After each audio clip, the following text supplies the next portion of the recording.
Good morning everyone, my name is Komal Yadav. We are discussing about weathering. अभी last term पे मैंने एक नया चैप्टर स्टार्ट किया है जिसका नाम था सॉइल। इस चैप्टर में हम लोगों ने थोड़ा बहुत पढ़ा था, जैसे कि मैंने आप लोगों को बताया था कि सॉइल बहुत ही ज़्यादा इंपॉर्टेंट है, यानी इंपॉर्टेंस ऑफ सॉइल के बारे में डिस्कस किया था। Other than that we are going to discuss oh there as a formation of soil. तो मैंने आप लोगों को कुछ चीज़ें बताई थी कि बड़ा रॉक होता है, टूट करके सॉइल का फॉर्मेशन होता है। मैं आपको बता दूँ कि ये सॉइल फॉर्मेशन में मिलियंस ऑफ ईयर्स लग जाते हैं, कई सारे साल लग जाते हैं। हम मिलियंस नहीं कह सकते, 1000, क्योंकि फॉसिल फ्यूल को हम मिलियंस बोलते हैं, तो हम बोल सकते हैं थाउजेंड्स ऑफ ईयर लग जाता है अगर हम उसको प्रोसीजर स्लो मोशन में देखें तो थाउजेंड्स ऑफ ईयर लग जाता है। होता कैसे है कि बड़े बड़े पत्थर छोटे छोटे पार्ट में टूट जाते हैं और टूटने को ही बोलते हैं weathering. Breaking down of rock is called weathering. If someone is asked about the definition, you can tell exactly the same one. What? Breaking down of rock is called weathering. Okay, in the weathering process, who is responsible? What is the causes of weathering? When we are going to talk about the causes, तो heat, cold, wind, rain, frost, ये सब चीज़ें जो हैं causes हैं, यानी इन सभी चीज़ों के वजह से weathering process हो पाता है naturally. ओके अगर हम बात करें कि नेचर के प्रोसेस से तो ये आएगा। अगर हम इन कोस्टल एरिया बात करें, mountain, other agent like snow falling भी रिस्पॉन्सिबल होती है।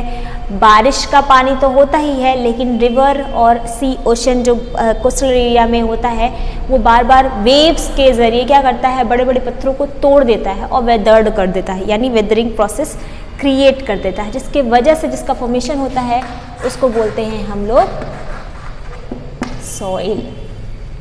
ओके, रॉक मिनरल जो होता है कई सारी चीज़ें अपने अंदर डिपोज कह सकते हैं, अपने अंदर कंपोज करके कंटेन करके रखा रहता है। जैसे कि अगर हम बात करेंगे कई सारे डिकेड प्लांट और एनिमल, यानी कि बॉडी, किसी डेड बॉडी के का डेब्रिस उसमें होगा, डिकम्पोज मतलब उसमें इकट्ठा हुआ रहेगा, मिक्स रहेगा, उसमें कई सारे मिनरल्स पाए जाएंगे और इन्हीं सब मिनरल्स को मिला करके एक वर्ड टर्म निकल के आता है, उसको बोलते हैं ह्यूमस। उसी को हम लोग बोलते हैं ह्यूमस। ह्यूमस क्या होता है? एक ऑर्गेनिक कंटेन या फिर कह सकते हो ऑर्गेनिक कंपाउंड होता है जो सॉइल में पाया जाता है। ओके, ये एनिमल के बॉडी से रिलीज हुआ भी हो सकता है, या फिर कोई बैक्टीरिया, फंजाई या फिर किसी भी लिविंग ऑर्गेनिज्म से रिलीज हुआ कोई कंटेंट केमिकल हो सकता है, एक्सक्रीट हो सकता है, यानी उसका वेस्ट प्रोडक्ट हो सकता है जो सॉइल में मिल गया और सॉइल की उपजाऊता या फिर फर्टिलिटी को इंक्रीज कर दे। अर्थवर्म जो होता है सॉइल को ही फीड करके उसको ग्राइंड करते हैं, ये भी क्या करते हैं, सॉइल की फर्टिलिटी को इंक्रीज करते हैं। अब हम बात करेंगे उसके बाद से नेक्स्ट टर्म जो होता है हमारा सॉइल प्रोफाइल।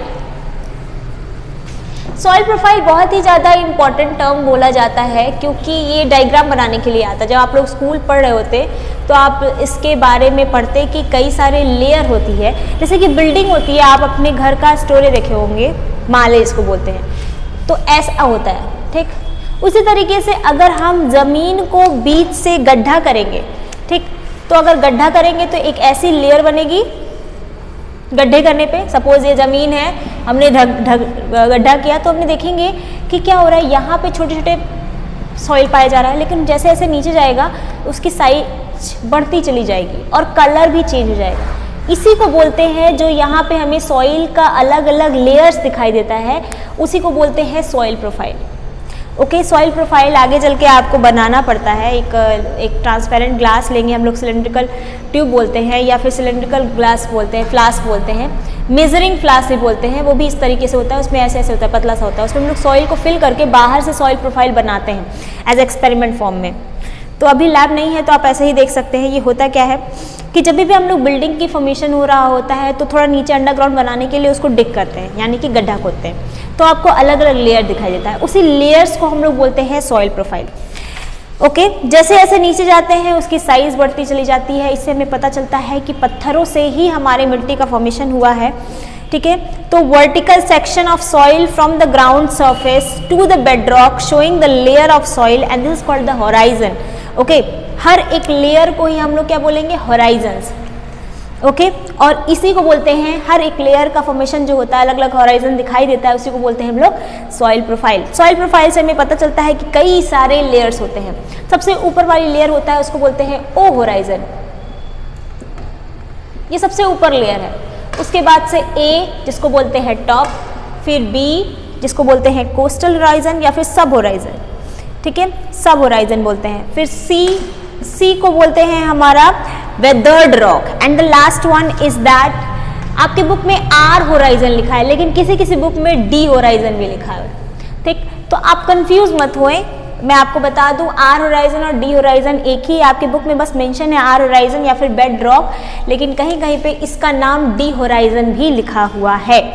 ओके, तो सबसे टॉप मोस्ट लेयर जो होगी वो ओ होराइजन की होगी, इसमें कई सारी चीज़ें पाई जाएंगी। ऑर्गेनिक लेयर होगा, ऊपर जो भी चीज़ें टूट करके गिरती हैं वो ज़मीन के सबसे ऊपर वाली लेयर, यानी जिस पे मैं खड़ी हूँ वो पहली लेयर जो होगी वो सॉइल की, वो उसको बोलेंगे ओ होराइजन। कई सारे ऑर्गेनिक मैटर पाए जाएंगे। सबसे ज़्यादा बेस्ट जो ओ होराइजन जहाँ का होगा वो होगा फॉरेस्ट एरिया का, क्योंकि वहाँ पे एनिमल्स और प्लांट्स दोनों ही डेब्रिस जा करके सबसे ऊपर वाली लेयर में सेटल हो जाते हैं और वो डिकेट करके उस सॉइल को फर्टाइल बनाते हैं। और कई से कह सकते हैं डेब्रिस जो है ऑर्गेनिक मैटर का फॉर्मेशन करते हैं, जो कि बहुत ही ज़्यादा इंपॉर्टेंट होता है सॉइल के लिए।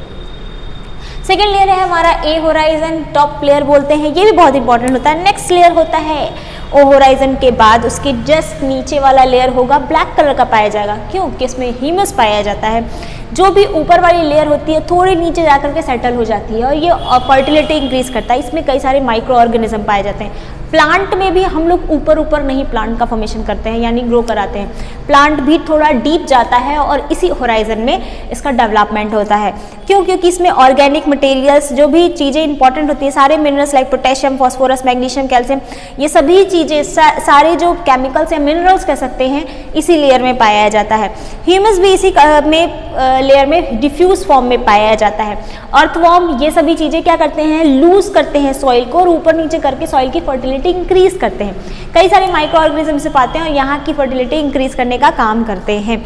ओके, सीड को जर्मिनेशन करने के लिए इसकी रूट को हम लोग यहाँ तक लेके जाते हैं। तो ये जो कह सकते हैं डेड और डिकेड ऑर्गेनिज्म भी इसी में डिकम्पोज हो जाता है, डिपोज हो जा सकता है कह सकते हैं। तो ये जो लेयर होती है ए होराइजन सबसे इंपॉर्टेंट होती है, इसको टॉप होराइजन भी बोलते हैं।